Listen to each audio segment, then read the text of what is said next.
Good day, friends. Today we have something special in more ways than one, and I'm going to show you the guitar straight away. You're going to know it's special as soon as you see it. You're going to think, oh, that's nice. So you already know it's a Gibson, and yeah, it is a Gibson. It's a Gibson custom Les Paul. The year is 1980. It's an amazing guitar, all ends up. And another reason why it's special is it belongs to probably, well, he is my best client, Mr. Mike Newman.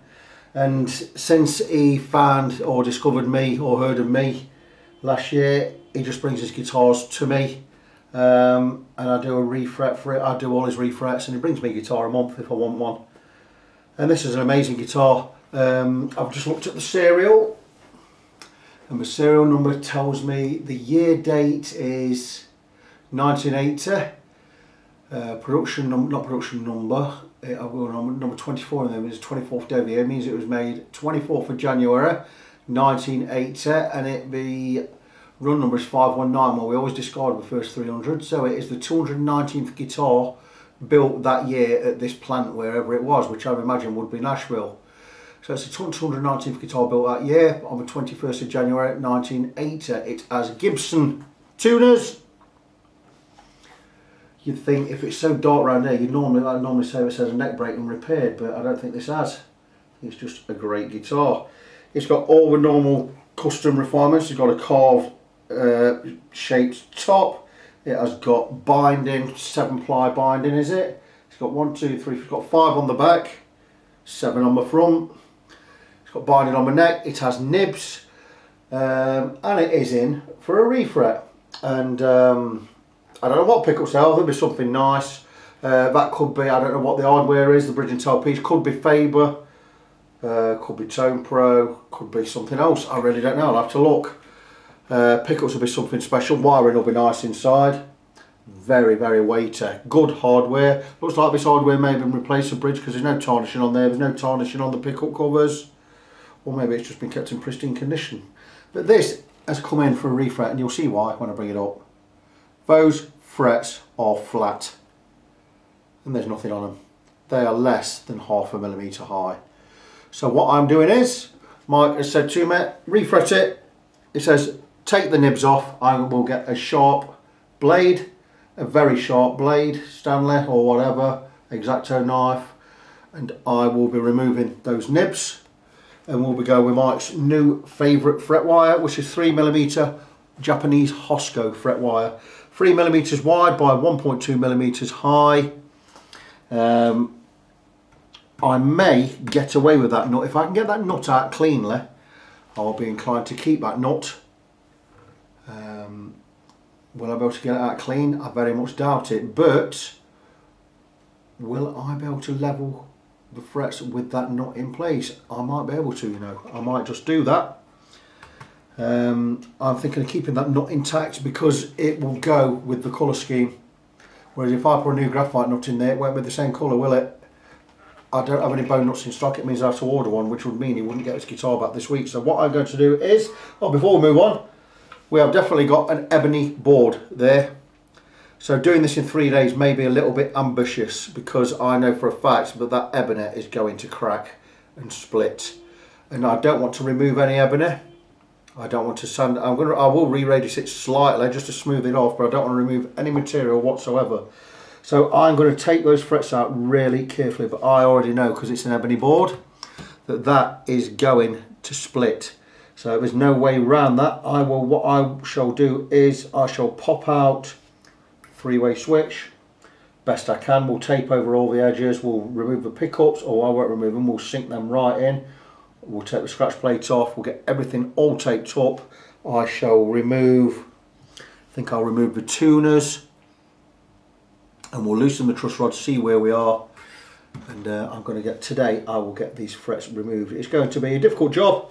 As always with a Les Paul, I would not be able to get that under the fret press, so these lot will right up to fret 12 will have to be hammered in, which makes it more awkward. I'm going to soak that ebony in mineral oil for a day or two to make it soft enough to accept the frets. Action's quite high on this, we'll sort that out, probably because the neck's a little bit too straight.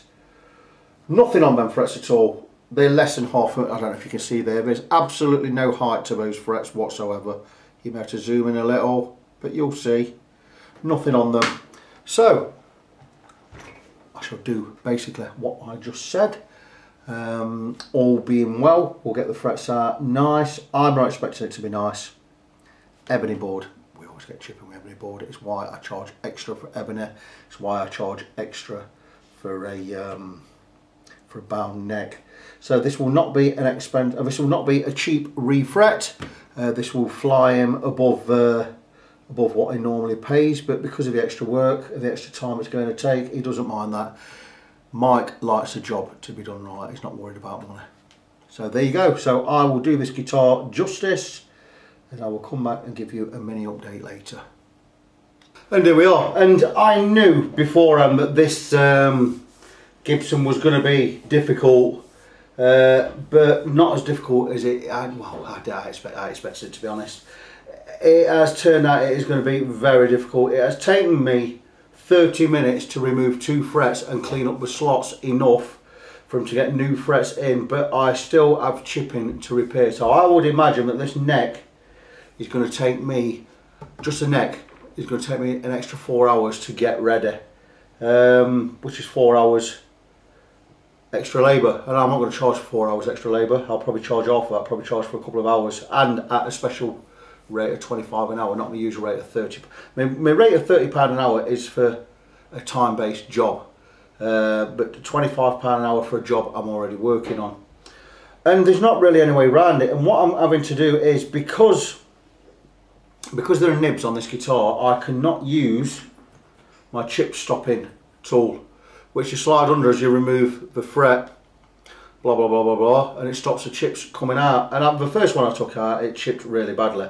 It's got one horrendous chip and probably 3 other chips which I've got to repair, and I've already worked 15 minutes on that fret.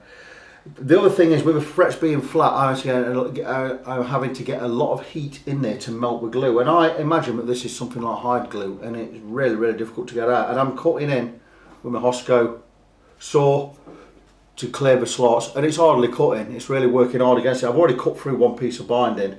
The big problem on this is because of the nibs, because I cannot remove the nibs before the frets are out. Once the frets are out, really easy, I can zoom in with a Stanley blade and I can just slice across the nib and remove them, and that's absolutely fine. But with them on, I'm unable to get this in, so I'm going to get chips anyway. Now I've got my soldering iron set to 350 degrees, and I've got a big 3mm tip on the end there. I can't stretch it any further than that. And I'm heating the frets the best I can, but they're not heating that well because they're so flat, but they've still got a bit of a curve on there, so I'm having trouble getting a lot of heat in. And this is not a whinge, by the way. This is it's just an observation, and I'm going to actually remove one on camera and show you the problems I'm having. It's going to be a really expensive job, this is, but end of the day, £250 on a Gibson. It's a Gibson Les Paul Custom. It's a £2.5 grand guitar. What is 250 quid to get you another 25 years worth of play out of it? It's nothing, is it? It's £10 a year. So end of the day, it's not expensive. It's a lot more work for me. It puts another 4 hours on the job, because at the end of the day I've got to get this right, and that's the thing with frets and necks. It's why I specialise in necks and frets, because they have to be absolutely right, and it's my job to get them right, and I do get them right. A fret will not go on this guitar till his neck is absolutely right, and that means it's been re-radiused properly, it's sanded properly, it's smooth, the fret slots are deep enough. I will be gluing in the frets. I will be using just Titebond. It's all I'm using now. It's really good stuff for gluing stuff in, and it doesn't create a super tight bond, and it's not a super sticky glue, but what it does is it fills in the gaps between the fret and the wood, and it creates a mould around it. It creates a tight bond, and that's what it's all about. The good thing about Titebond is, down the line, if for 25-30 years down the line you need to refret this, you can melt the glue in there really easy by using what I'm doing now, using the soldering iron over the top of the fret. So I'm going to show the problems I'm having, or I'm going to show how I'm actually removing these frets. Now I can't get too close to with the camera, but I can bring the camera a little bit closer to the guitar, and all I'm going to do is I'm going to turn it round and drop us somewhere close, and that is about as good as we're going to get, I think. I'm not going to straighten anything up, not going to get anything symmetrical on the camera because I'm just doing the work. And I'm going to show what I'm doing, and I'm going to zoom in just a little. And being as we are targeted, where's the centre? The centre's here on the 5th fret. I'm going to remove, I'm going to remove it, so I'm going to remove the 5th fret there and just show you the problems we're up against. And I know it's not central, and I said I won't want to do this, but there you go, how's that? Let's go, fret number 5, right here. And I'm going to take soldering iron. This is not the best soldering iron in the world. I'm going to go and buy myself a Hacko. I've got a nice wide tip on there, and I'm going to try and get some heat in here. And you see now how flat these frets are. There's absolutely no, oh I would say there's absolutely no curve, but there's hardly any curve to these frets. They're 2.5mm wide, 3mm wide, and they're flat. And this should be buzzing out absolutely everywhere. Now the problem, removing frets is a problem. It's going to take me 2 minutes to get this warm enough. How do I fill in 2 minutes of talking on just heating a fret up with a soldering iron? But you can see my problem here. There's not enough heat in there because nothing's melted yet. And this has been the problem. When I'm pulling these out, we're yanking all the glue out of it and creating big chips.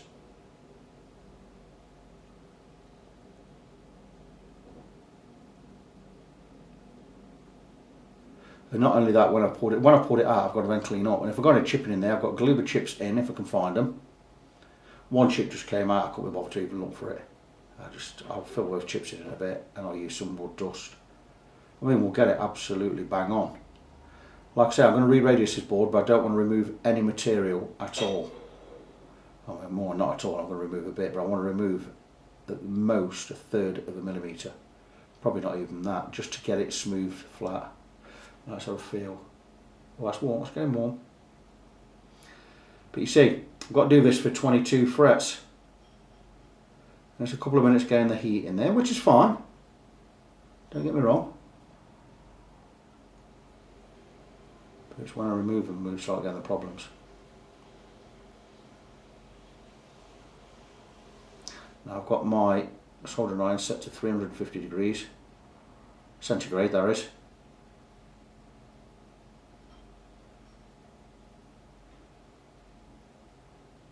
Actually nothing melting yet.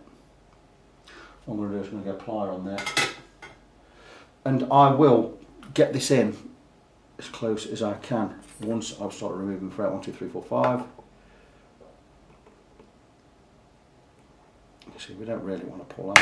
We are going to pull out. See, we've got a massive chip there already, and this is your problem because they're snapping out. You're supposed to take them out little by little. I've got a big chip there now, and this is my problem because I've got to. I can get that in there now, look.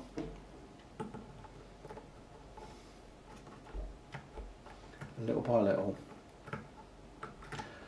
And at least I'm getting this in a little bit, the chip stopper. You can see that's how, but we've got a massive chip here. I'm going to try and get, things when I get glue in there, it's going to drop into the slot. Now, I have a little piece of Teflon somewhere. There you go. This will help. If his Teflon fits in there, which it won't because his slots aren't wide enough. See, I can't even get that in there. Let's try. Try. It's not going in. It means the fret slot's too wide. Probably not wide enough. I'm going to just put a little bit of glue in there. And things now, what I've got to do is I've got to carve into this.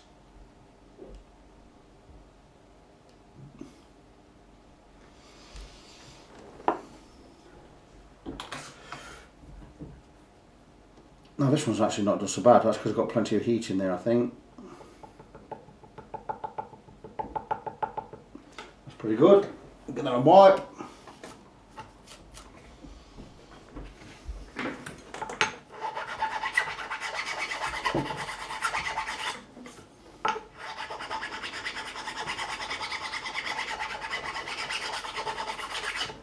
Now not every fret is going to come and work as nice as that one. That's done. What we're going to do is now, the nibs are already mostly removed off there. I'm going to take a blade and just Remove that nib there. There you go.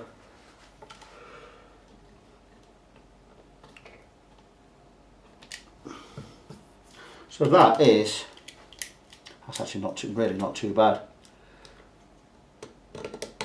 Nice and steady, because it's quite easy to cut through. Now this one, what we're up to this one, 5 minutes. That is, if I can get all these done in 5 minutes each, I will not charge him an extra 50 quid. I'll charge an extra 25 for the extra work. It all depends how they come out. Then these ones tend to come out worse at this end for some reason.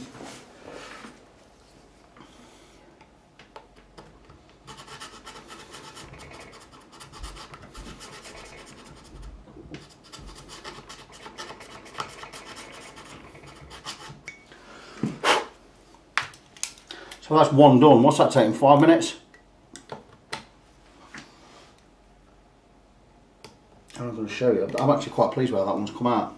Now what I'm going to do is give some lines in here this way. We're not going to worry about that because once I sand the neck this way, once I've got all the frets out, we're going to lose all of those scratches there. I did have a little piece of wire wool knocking about. I've not binned it. It's possible. So I've got to do this for all the frets. Like I say, it's just for the camera, this one's come out nice and easy. They don't all come out this easy. I'm going to show you.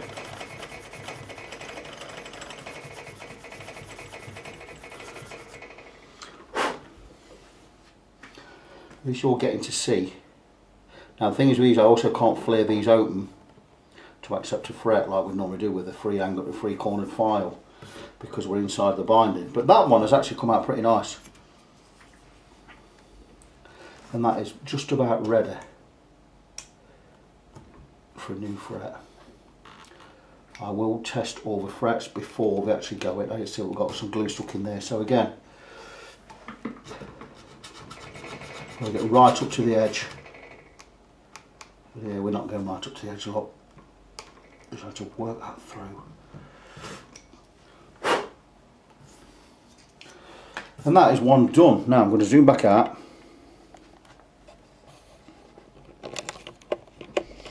Camera back where it should be.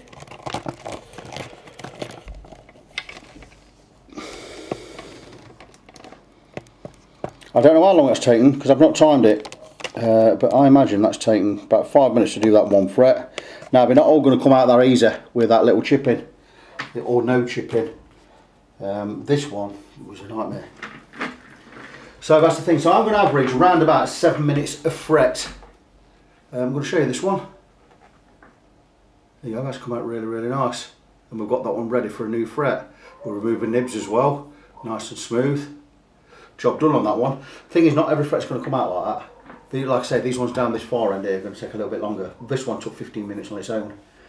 And that still needs filling. So let's average probably 8 minutes a fret. How many frets? 15, 16, 17, 18, 19, 20, 22 is it? 22 frets, isn't it? 22, what's 22 times 8? 8, 21, 60, 2, 8, 16, that's 176, 3 hours. It's 3 hours work in there, so, you know, so I'm still going to charge extra for this. We'll see how it plays out. Anyway, I'm going to start getting these removed. If I get any chips, I'm going to leave the chips so you can see what I need to repair later. But I think we're going to be alright, but the less I talk about it, the more work I can get done. So I'm going to crack on. What we'll do is I'll get all these frets and these nibs removed. I'll also remove the nut, try and get that removed cleanly. We are definitely going to need a new nut. Nothing I can do about that. There's probably some lacquer over the top of that, so I'm going to cut through the lacquer without trying to get that out without chipping anything. And I'll come back once I've got this neck prepared and all the frets out. We'll have a look, see where we are, and we'll think about tying this part of the video up, part one. What I'm going to do is in part one I aim to get the neck ready to install the new frets, then we'll move on to part two. So stay tuned. I hope this is not too boring for you. I like to include some of these parts I don't normally film. We do tend to edit out all the bits where we make mistakes, and this fret here is probably a bit of a mistake. Well, it's not a mistake. I have cut through the binding in one small area though, but I will fill in that binding in with some, we'll get some bone dust in there and a little bit of super glue on the edge, and you won't tell once we've got everything all sorted out. So stay tuned. I'll see you soon. What a pigging afternoon. I haven't got a lot done because I've had to do other things, but the chipping, and I said round the top area it's going to be bad. Yeah, it's atrocious. Really is atrocious, and I'm going to show you what I'm having to deal with, and I can't avoid it. But the thing is, I can't fix it, so don't be alarmed when you see this, because this is quite horrific. See here? Here you go. Silver chip in here, particularly up this one, and up this one, third from the end. You might think, my goodness, that is horrific, and it is. It is quite bad, but it can be fixed. And I'll show you how it can be fixed, because basically, let me just turn the guitar around. Right, this one here was the same as this one next to it. That one was as bad as that and that, and I've already fixed this one. Look, got a couple more little bits to fix in there. Quite easy to fix. It's not super difficult. It is just, it's quite alarming when you see them bits flying out and you can't do anything about it. And you'll see people like Dan Erlewine glue them back in as they come out. But the thing is, that's when if they get one lift up, we can get some glue in there. I'll get 7 coming out at a time. So I'm not doing that. I've decided that if it's going to chip in 7 places, it's going to chip in 7 places. And I'm going to go and fill in again with rosewood dust. Just got a massive bag of it here. Really easy to fix, because I just take a slither of, this is Teflon sheet or PTFE sheet. And I've got loads of varying lengths of this, and it's just a matter of slipping it in the slot and bending it back out of the way and filling the holes with dust. This, I'm going to show you how this works. Sticking this in the slot here and bending it over like so gives me, that is right in the slot, that piece of PTFE there, it's right in the slot, and it's not going to move, and it's filled the slot. So if I drop dust in there and glue on the top, the glue's not going to go in the slot, and what glue does go in the slot I can easily get out. So I tend to use these Teflon or PTFE strips. I've got loads of them. I bought a big sheet of it last year, and it cost about 5, 6, 7 quid, and I've got quite a few. Got all these lot, and they're all curved. I'll just cut them to size, and we'll just stick them in there. And that's what I've decided is going to be the best way for me to do it, because some of these chips, I mean, there's a lot of chips in there, and that is, I've done 1, 2, 3, 4, 5, 6, 7, 8, 9. Pulled 10 frets out. Only one, which oddly was the 5th one that you saw me film earlier, was the one that came out nice. I knew they'd be a bastard at this end, and they are a bastard. So what I'm going to do overnight is I'm going to pull the rest of the frets, and I'm going to start filling these in. And I'm not going to get it all done tonight. I will come back and get back on this sometime tomorrow, maybe in the morning, maybe in the afternoon. I'm not going to spend too much time on this. I've talked to Mike about it. He's really happy for me to take my time, which I'm going to have to do anyway. And I'm going to spread this one out a little bit. What I'm going to do is I'll get all the frets out tonight. I might repair a few. You've already seen that one there. Maybe I'll get these 5, 6, 7 done tonight, and I'll come back and show you tomorrow. You won't even know that there was any chip in there. So that is what we're going to do. I'm not going to make this part of this video too long-winded now, because I'm going to tie this part 1 up shortly. So get frets out, get them all filled in. I'll show you how bad it is once I've got them all out, just briefly. Then I'll get them all filled in, and we'll come back. I'll show them all tidied up, ready, and then we'll move on to part 2. Right, I've decided to come back. I'm going to end this video here. It's going to be end of part 1. I've removed all of the frets, and it's an ebony board. They never come out well, and they haven't come out that well. We have got a lot of chipping, mainly down the business end, the treble end, but we've still got a bit down at the base end as well, or the neck end. But it's nothing that we can't put right, so I'm absolutely not worried about any of this. You could zoom in there and have a look at what you want. There's some really heavy chipping around here, and there's loads of heavy chipping all up and around here. But if you see, here's one I already part repaired, the second one, or the 21st fret. That was as bad as this one next to it, and I've already part repaired it. I'm not daunted by this. This always happens with ebony. Not always as bad as this, but I have had worse. So what I'm going to set about doing in part 2 of the video, obviously, is I'm going to, off camera, I'm going to fill all these chipped areas first, just by inserting a slither of 1/2 millimetre wide Teflon, well, it's not Teflon, it's PTFE material. I'll get it in sheet form, cut it into the size I want, just stick it in the slots there. Of course, glue doesn't stick to this stuff, so I can drop me wood dust and super glue in the parts I need to repair. with this in there, and the glue will not fill up the slots. Makes it an easy repair. Once it's all done, I will file off the excess, level it all down, and then I will take a 12-inch aluminium radius beam, an 18-inch one, like so, with some, probably go with some 240 grit at first, just to smooth off the whole board, remove any scratches, and we'll finish it off with 400 grit, get it nice and smooth. Once that's done, clear the slots, we can get on with the refretting. That is all to come in part 2. Don't be daunted by what you might see here. Mike knows the score, Mike Newman. He already knows all about his guitar. He's not bothered about paying any extra. He says, you do what you got to do. You know, Mike brings me a guitar every month for a refret. He just says, you do what you got to do. Charge me what it's going to cost. And that's all. It's all good. So that's it. I'm bringing part 1 of this video series to an end. It is a 1980 Les Paul Custom. And that's it. I will see you back in part 2. Stay tuned.